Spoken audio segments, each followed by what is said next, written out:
Planeswalkers. Tyler here. And Andrew. And today we are going to look at Ikoria Commander. Commander 2020. Sorry, go ahead. No, you're good. Both of those names are kind of what it's going by. It is Commander 2020, but because that's like C20 is its code, but right. It's Ikoria Commander because every new card is from Ikoria. Yeah, and it's themed around that. The commanders are either giant monsters or people living in Ikoria. Exactly, yeah, because we've got Gavi Nestwarden and Jarina Kudrow. And it kind of follows the same themes as Ikoria. Yeah, because we'll go into more detail with them in a bit. Because Calamax is spell slinging. Symbiotic Swarm with Catheral is all about the counters, especially the new keyword counters. Yeah, Gavi is cycling. Otrimi is mutate. And Jarina is humans. Yeah. Which, I don't know if you recognize her last name, but... there's definitely... Go ahead, sorry. General Kudrow, her dad, is in regular Ikoria. Oh, cool. There's a definite theme in this set of humans that side with monsters, humans that are kind of hunting monsters. Yeah, it's a three-way fight. And then monsters that are just on their own, that are just completely wild. Yeah, because you've got the people that are living in the sanctuaries that fight the monsters. You have the monsters that just want to destroy everything, and then you have the bonders, who are like the monsters and a monster and a human bonded pair. Yeah, you literally have Gavi. You literally have Monster Hunter, Xenoblade 2, and then Godzilla in the three corners of Ikoria. It's funny that you mentioned Monster Hunter because one of the legendary humans from the Ikoria main set has like that giant jawbone sword. Yeah. I believe it's the green-black one. Green-black? Yeah. Yeah. He uses bounty counters. No, I realized I had said before we got into this that there was no real reason to go over each deck individually, but I'm going to go back and lie and say let's look at Calamax first. Yeah, let's just look at each deck and say our piece on it. So again, just like the themes in Ikoria, it looks like they're all the 5 wedges, Arcane Maelstrom is Temur, Symbiotic Swarm is Abzan, Timeless Wisdom is Jeskai, Enhanced Evolution is Sultai, and Ruthless Regiment is Mardu.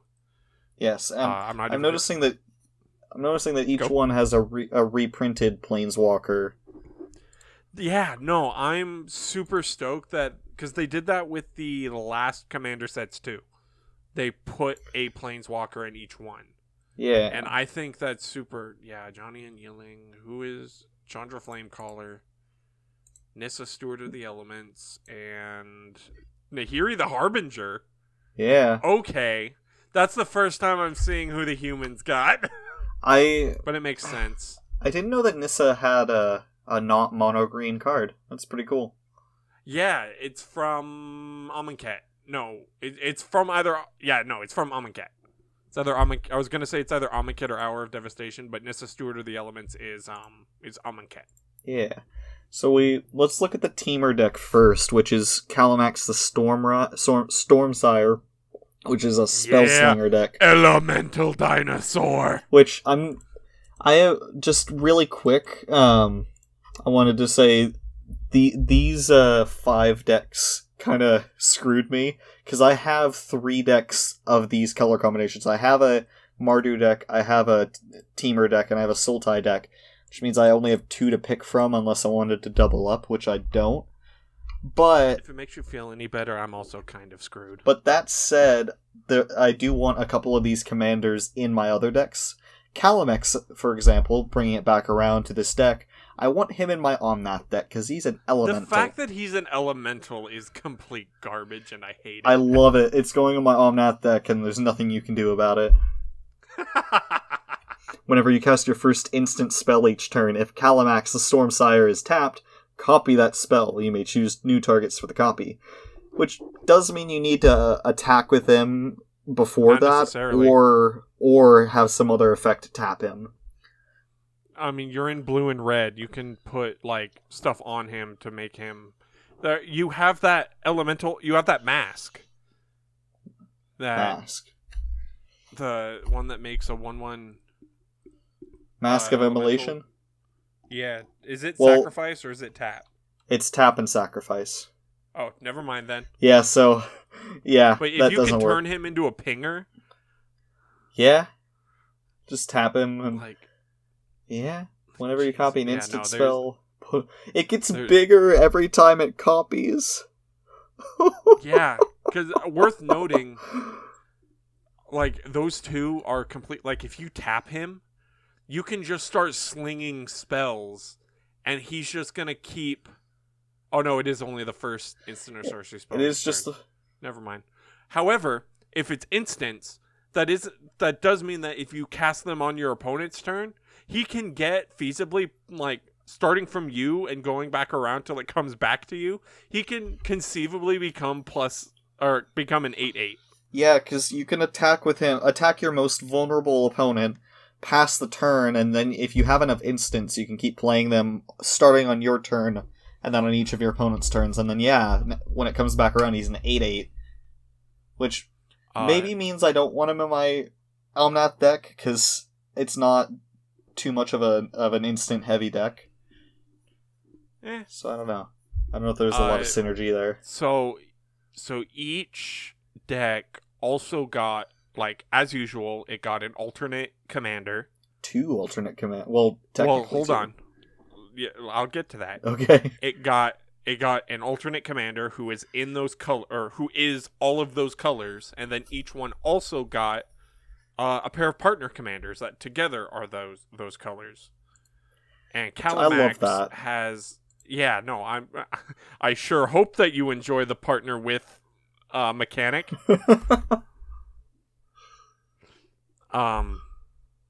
Because this one, the alternate full-colored commander, we have the...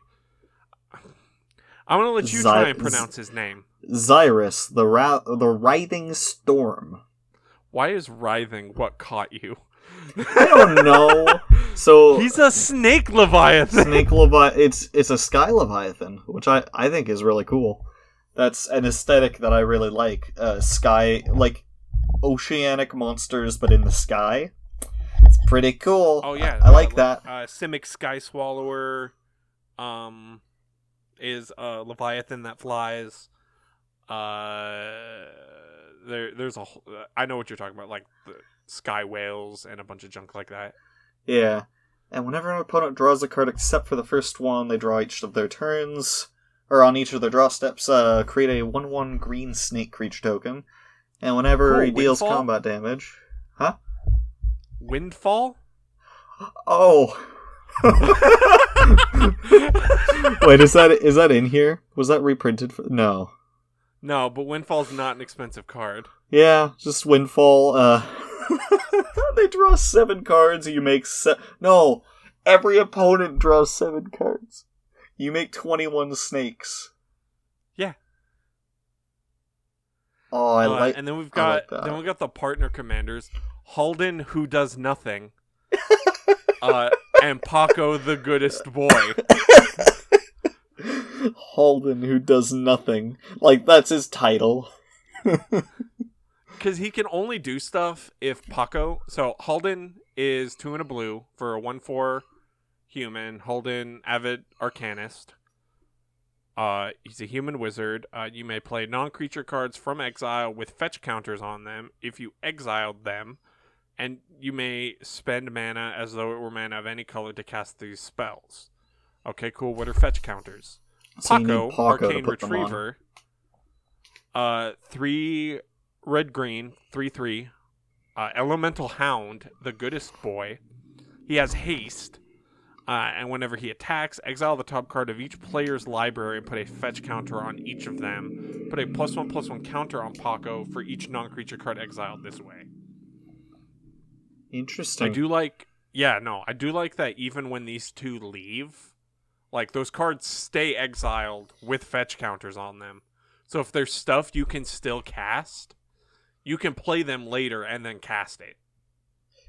Yeah. There are actually a lot of new cards in these sets. Yeah, I believe this commander set has the most amount of new cards of any. Oh, they're reprinting any set. Chaos Warp, Comet Storm. Wart the Raid Mother. What? Wart the Raid Mother. Oh, I don't like it. Rashmi is coming back. Hey, Melik, is it Paragon? Huh. But yeah, no, I'm kind of going back and forth on, like, if this is the deck I want to get. Just because I do like it. a lot of what they're doing. And because from the thing that's kind of stopping me, though, is because I want to build around King Ghidorah, who's Illuna, Apex of Wishes, who is Teamer. But Right. Illuna cares about Mutate. And this deck does not do anything with Mutate. So it's not even so much as, like, buy this deck and replace Calamax. Like, Illuna's not going to do anything. Yeah, they're two completely different decks, two completely different commanders. So, did we want to move on to the next one? Yeah, I don't know. Yeah, Teamer's like my favorite color combo. Yeah, I know. Everyone that watches this channel probably knows by now. But yeah, so Catheral Aspect Warper, which is a Symbiotic Swarm. It's an Obzon commander that when it enters the battlefield, you put a flying counter on any creature you control if a creature in your graveyard has flying, and you repeat the process for a whole load of other keywords. Yeah, you do it for First Strike, Double Strike, Death Touch, Hexproof, Indestructible, Lifelink, Menace, Reach, Trample, and Vigilance. Worth noting, Indestructible and Double Strike keyword counters are only in Commander 20. They are not in regular Ikoria. Interesting. But yeah, you put one of each counter if you have a creature with that keyword in your graveyard. And then you put a +1/+1 counter on Catheral for each counter you put on a creature this way. So, if you have, like, 7 of those keywords in your graveyard, you get to put 7 different counters on creatures you control, and then 7 +1/+1s on Catheral. Which is pretty cool. This is the deck I'm probably going to end up getting. Just because... I was interested in it for a little while. Some of the... Oh, that was another thing that I had wanted to bring up. They have the cycle of cards that if you control your commander, you can play the spell without paying the mana cost. Right. And it looks like, going back to Arcane Maelstrom, because I think they're all instants. And it depicts the commander of that deck. So going real quick back to Calamax, we've got Deflecting SWAT, which is 2 and a red instant. If you control your commander, you may cast the artwork's just great. You can pay without paying the mana cost. You may choose new targets for target spell or ability. So he's literally shaking his tail and going, no. That's awesome. And then for Symbiotic Swarm, you have Obscuring Haze, which says prevent all damage that would be dealt this turn by creatures your opponents control. So it's a better fog. Yeah, it's fog cancels free. Everybody. This is free. Also, Karametra is being reprinted in this. Yeah, is she good? Yeah. Let me find. Where is she? Karametra, God of Harvests. I lost track of her on the deck list. Go to where it says lands, and then go directly to the left and 3 down. She's right above Void Beckoner and right underneath Arcana. Oh, there it is. As long as your devotion... Okay, devotion, we know that. Whenever you cast a creature spell, you may search your library for a forest or... Oh, so she grabs you lands whenever you play creatures. Yeah, and Catheral really wants you to play creatures, so you have stuff both in your grave and stuff that you can put counters on. That's really cool. Hornet so let's Queen. Look at the... Oh my god. We should look at the alternate commanders for this deck. Oh, so, yeah. We have Tayam, Luminous Enigma. Each other creature you control enters the battlefield with an additional vigilance counter. So, this is what I like about the keyword counters, because that counter stays if Tayam leaves, which is different. Because normally we would see something like, hey, other creatures you control have vigilance, which only matters if Tayam is there. Yeah, but this is better than that, which... it's way better than that. It's different, because the creatures that are already on the field don't get the counters. Okay, yeah, you're right. There is that trade-off. Pay 3, remove 3 counters from among creatures you control, put the top 3 cards of your library into your grave, then return a permanent card with CMC 3 or less from your graveyard to the battlefield. So just play something for free for 3 mana. So I guess it's not free, but you get to grab 3 more cards and then choose from your graveyard. Yeah. It's pretty decent.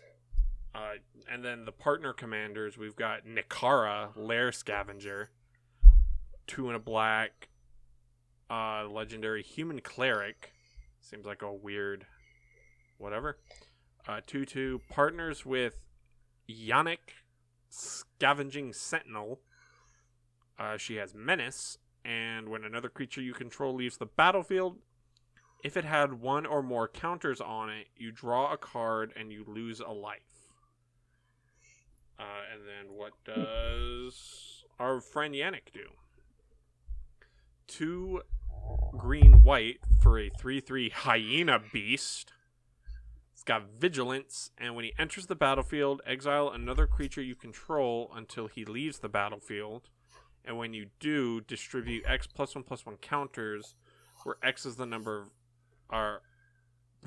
Distribute X +1/+1 counters among any number of creatures... or of target creatures, where X is the exiled creature's power. So he can give +1/+1 counters even to your opponent's creatures, which normally you wouldn't want to do.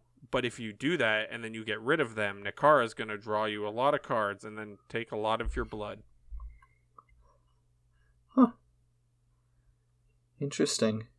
Yeah, no, these ones are weird. Like, I'm not a huge fan of those 2. Yeah, I'm not either. I don't know. If I can bring your attention to Slippery Bog Bonder and this boy's gross fingers. Where is that? I found it. Yeah, she's got Slippery Bogle. When it enters the battlefield, put a hexproof counter on target creature, then move any number of counters from among creatures you control onto that creature. So so there's a deck archetype known as Bogles, which is based off of the original Slippery Bogle. Well, I don't know if he's the original, but that's where the deck is. Or I think the deck is called Boggles, but the creature is called Bogle. And it's interesting. It's a Simic for a 1/1 with hexproof, and like the whole point about it in like Modern or whatever is that you Voltron it. So if you're playing Bogles, you play a bunch of these like 1-drop creatures that have hexproof, and you Voltron them. Mostly with auras. But I both love that the Slippery Bogle is there, but I hate that he has fingers. That's fair. Let's move on to the next deck in our list, which is Timeless Wisdom. So this is the one that I was debating getting. Solely because of the partner commanders, but then you showed me that this one's also like $20 more than every other one, so I'm probably gonna go with my original route of getting a different deck. But yeah, So this commander, Gavi Nest Warden, you may pay 0 rather than pay the cycling cost of the first card you cycle each turn. Which each reminds turn. me, yeah, it you reminds can cycle at instant speed. It's pretty cool. That reminds me of, what was the Sultai commander last year? Kadena.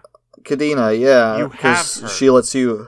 I know I do. But she lets you play your first face-down card every turn for free.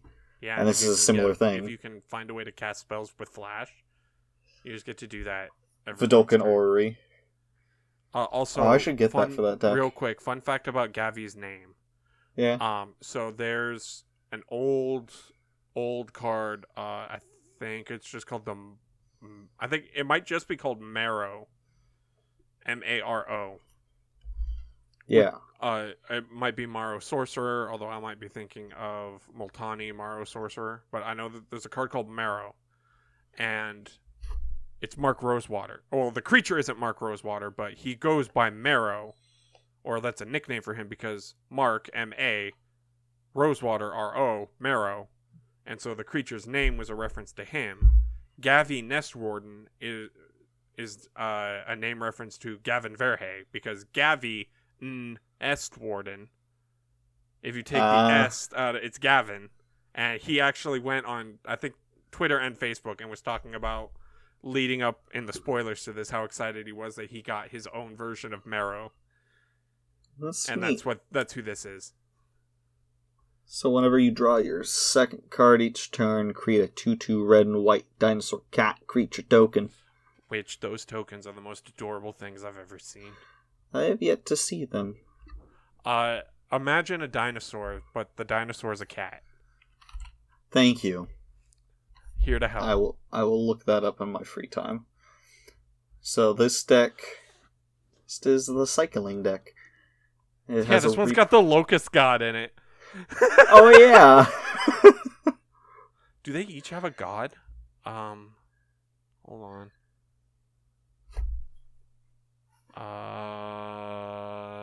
They do not. Okay, never mind. Calamex doesn't have a god, but Symbiotic Swarm did, and Timeless Wisdom does. I wanted to see if they each had a god of some kind. Yeah. So this deck, it's a reprint of Chandra Flamecaller, and it's alternate commanders. First, we have Akeem the Soaring Wind, a bird dinosaur for 2 blue, red, white. 3/4 with flying. Whenever you create one or more tokens for the first time each turn, create a 1/1 white bird creature token with flying. And it has pay 3... like once per turn. It's stupid. Yeah. Pay 3 blue, red, white creature tokens you control, gain double strike until the end of turn. What do you do? This really only works in the 99 for Gavi, I would say. Yeah. Because, I don't know, you draw your second card with Gavi, make a 2/2, then you make a 1/1. It's not a lot of value. Yeah. Not a lot. I'm a super fan. However, the partner commanders. Oh, we have Maui on a shark. I think that's a woman. No, I think that's a bare chest. Am I wrong about that? That's a shirt.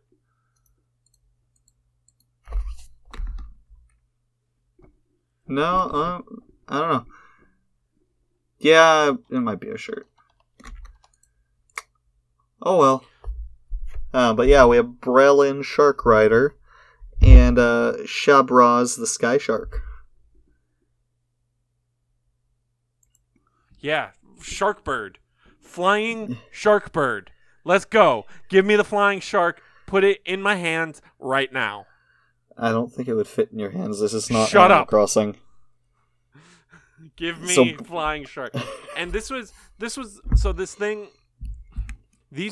pair has me super excited and also, like, at the moment disappointed but hopeful, because Shabraz gives humans flying and Braylon gives sharks trample. The implication being, that they're riding the sharks. But yes. By target shark gains trample, I was hoping we were going to get a lot more sharks than we did.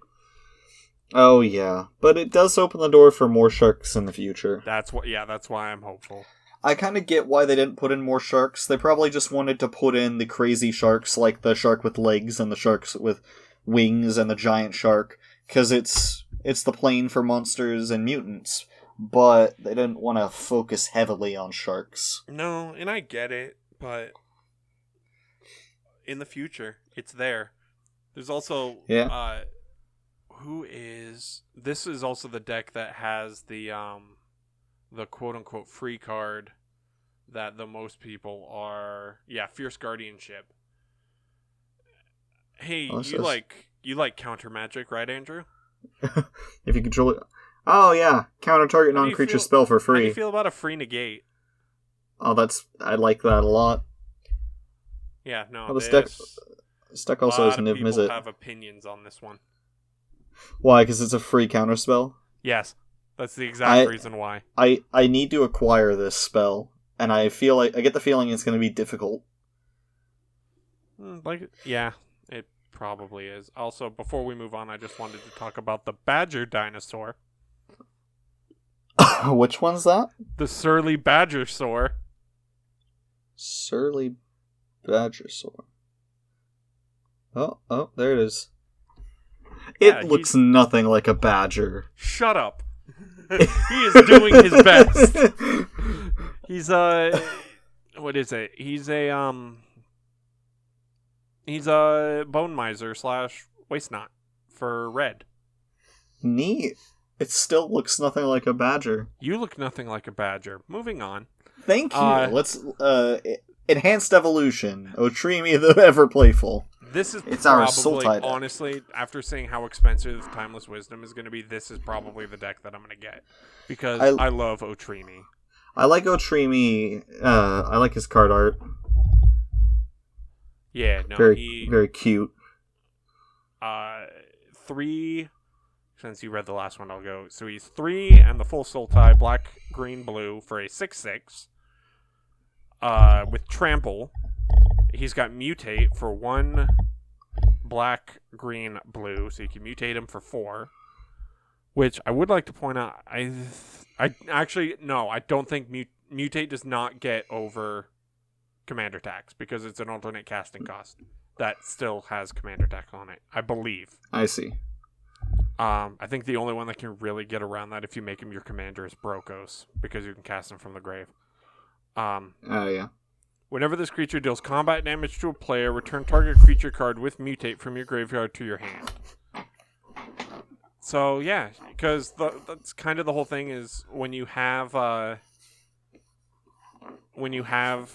bunch of cards that are mutated, they're considered one thing. So if the top card dies, they all go to the grave. If they get bounced in your hand, they all come to your hand. I know. Just like that one player that was using Time Wipe to wipe my board and then redo their entire turn. But every turn. Otrimi kind of gives you insurance against that, because you can get your stuff back. Yeah. Also, I like how he looks less on his free spell, Deadly Relic. He looks really creepy. 3 and a black, instant. If you control a commander, you may cast... Worth noting, if you control a commander. So if your opponent's got their commander out and you steal them, you control a commander. Yeah, I really don't like the way he looks there. He looks a lot creepier. Yeah, it's weird. But yeah, if, play it for free, if you control a commander, exile target creature. Just straight up. I think the issue here is in his artwork, on his actual artwork, it looks like he doesn't have a long, creepy neck. Yeah, and his eyes are big and blue, and in that one, it looks like he has black eyes and I think they're a just, big long narrowed. Neck. Yeah. This has Tidal Barracuda, though, which is 3 and a blue for a 3/4 fish. Any player may cast spells as though they had flash, but your opponents cannot cast spells on your turn. Also, it gives them flash for the rest. You can all flash each other, but not during my turn. Don't say it like that. Well, too bad. So our yeah, this is probably going to be the deck that I get. Our first alternate commander is Go ahead. Zexara, the Exemplary. What is it? Exactly. Actually, no, it's what Sultai. Anyway. Death Touch 2/3. Oh, you're just gonna skip over the creature type, huh? Nightmare Hydra. You're welcome. Tap to add 2 mana of any one color, and whenever you cast a spell with X in its mana cost, create a 0/0 green Hydra token, then put X +1/+1 counters on it. So this is the one I should be looking at Hydroid Crisis for. This would be a good Hydra Lord. Or, not Hydra Lord, Hydra Commander? Theme Commander. Because you can put stuff like Pelucranos and Hydroid Crisis in that deck. I believe every Hydra except for the weird red ones can fit in here. I say weird red ones, the first Hydra was red. That would actually be a cool deck. Unfortunately, I'm already planning my second Sultai deck. This has propaganda in it? What? Oh my god, it does. Yeah, speaking of which, Genesis Hydra, Hungering Hydra. Oh, it just has a bunch of Hydras in here? It has 2 Hydras in here. I see. It has a total of 2. That is 3. Rebecca what's the third one? Vastwood Hydra. Oh, Yavimaya Druid with the Rebecca Gwei art. Anyway. We got... Yeah, no, this is the deck I'm getting. Do you want to go over the next alternate commander so we can get through to the last deck? The partners. Yeah. Kazur, Ruthless Stalker. 3 and a green for a 3/3 man who is just standing there. Partner with Ukima, Ukima Stalking Shadow. Whenever a creature you control deals combat damage to a player, put a +1/+1 counter on that creature. Oof. And then Ukima Stalking Shadow is 1 blue-black for a whale wolf. That's such a good creature type. Which I think I had explained to you. I believe the artist for this, or at least like a friend of the artist, had mentioned that it's based off of a Native American creature. That's an orca. Oh yeah, you did tell me about that. And a wolf. I almost said an orca and a whale, and I was like, no. It can't be blocked, and when it leaves the battlefield, it deals X damage to target player, and you gain X life, where X is its power. So you have this out with Kazur. It can't be blocked. Each time it hits, it gets a counter from Kazur, and then if you get rid of it, it's just going to Zot something for a bunch. Approximately a bunch. Also, there's a 4th Hydra. Oh, cool. Capricopian. It's a goat Hydra. Nice. It's just a goat with many heads. I find it funny that Kazur is in the universe supposed to be like a monster stalker, monster hunter, and he looks imposing, but then he's just holding like one of those things that a dog catcher would. That's because he's not a monster hunter. He's a bonder. That's why he's partnered with a monster. That makes sense, but still, all of these partner commanders are bonders. What is that thing supposed to do, though? Help. That tool. It's supposed to non-lethally help get a smaller monster under control. I guess that's fair. It just looks a little funny to me. Yeah, no, a lot of the bonders have them. So let's take a look at our last Commander 2020 deck. Deadly Relic. We had already covered that. I just want to... Oh, yeah, this has Villainous Wealth in it, which is just... Oh, Hero's Bane. There's a 5th Hydra. Yeah. Fantastic. Move on to the last one. Which, this is the first set to have more than 4 decks. First Commander's set. Is it? I think so. I might be wrong about that. I don't think so. Anyway. I might be wrong about that. Regardless, it has more than last time. Yeah. This is Jirina Kudro.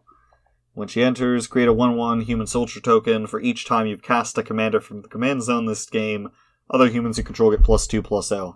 So, I really want this deck for my Knights stack my Sir Gwyn deck, because it's a legendary in Mardu that makes soldier tokens. They may not be knights, but I was about to say soldiers, famously, but not knights. But it is a human lord as well, which a lot of my knights are humans. Yeah.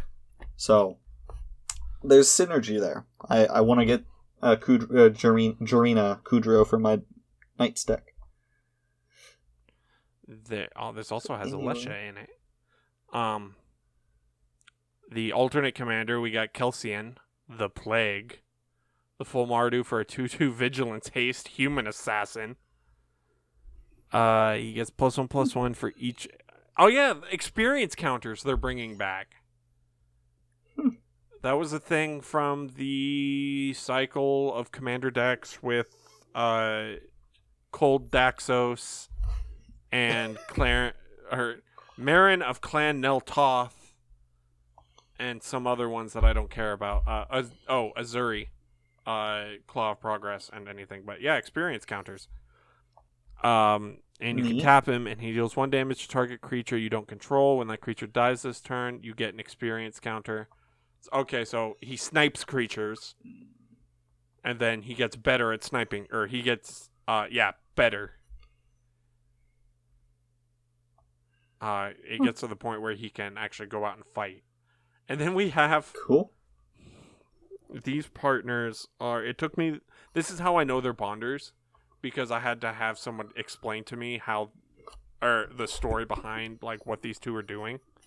We have Trin, Champion of Freedom, 3 and a white, 3/3 human soldier, partner with Sylvar, Devourer of the Free. At the beginning of your end step, if you attack this turn, create a 1/1 white human soldier creature token. And Sylvar is a 4/2 for 3 black-red, partners with Trin, has Menace, and sacrifice a human, put a +1/+1 counter on Sylvar. He gains indestructible until end of turn. She is bringing people out of the sanctuary and feeding them to her cat nightmare. Oh, that's... Okay. Yeah. Oh, it has like 6 legs. I just noticed. And multiple eyes. That's kind of the telltale sign that it's a nightmare. Cool. Yeah, no, it's... it's scary. Why is Thraben Doomsayer just Harrison Ford? Thraben Doom... What? Where? Where's the Thraben? Thraben Doomsayer? Oh my god. It's just Harrison Ford. I wish you hadn't. Oh, that's funny. Let's look at... Magus of the Wheel. That's cool. Flawless Maneuver is the white free spell. 2 and a white. If you control a commander, you may cast a spell without paying its mana cost. Creatures you control gain indestructible until end of turn. Guess what's going right into my Avacyn deck? Oh god. Just even more ways of giving your creatures indestructible. Mm-hmm. Do you even need... That shouldn't go in your Avacyn deck, because it's only free if you have Avacyn. Yeah, so? Avacyn already gives them indestructible. When she enters the battlefield. But when she flips, she hits everything for 3. Okay. I see. And also Bearer of the Heavens. Bearer of the Heavens. The guy that destroys all permanents when he dies. Fantastic. But I'm like, I think these are going to be really fun. Like I said, there's bits and pieces from each deck that I want. But I think yeah. I don't well, no, that's a lie. I think I'm going to keep Otrimi together until I'm able to start putting together King Ghidorah or Iluna, because I don't think I need 2 mutate decks. But for a while, I think I'll just keep Otrimi. But yeah, no. God, I don't like Otrimi's face. Just stare at his regular artwork. He's a lot better in that one. I noticed that in Deadly Relic you also see one of the hunters that has a Monster Hunter-esque weapon that's as big as he is. Yeah. like The that. flavor text. Otrimi was disappointed to have at how quickly its new friend got tired and stopped playing. I don't like it. Vivian also thinks that Otrimi might be like the larval stage of whatever the hell Brokos is. That would be interesting. There's literally no connection at all other than their color identity. But one of the story cards, it's Vivian talking about Otrimi and about how he's probably the larval, or he might be the larval stage of whatever Brokos is, and she hopes that when he matures, the two will be able to get along. That would be interesting. It'd also be interesting how such an energetic monster would become such a big, lumbering, slow one. Yeah, but keep in mind how old Brokos is. Yeah. But I think that's where we're gonna cut it for now. Yeah, we went through a lot there. Yeah, covered most of the set. So yeah, or at least all the interesting parts. If you want in the future to listen to two nerds say and talk about pieces of colorful cardboard, why don't you toss us a like, leave us a comment about your favorite piece of colorful cardboard. Throw a sub our way and ring-a-ding-ding that little bell, and then you'll know whenever we're talking more about colorful cardboard. I've been Tyler. I've been Andrew. And we will see I'm disappointed at ring-a-ding-ding. I don't care. we'll talk to you guys later. Peace. Later.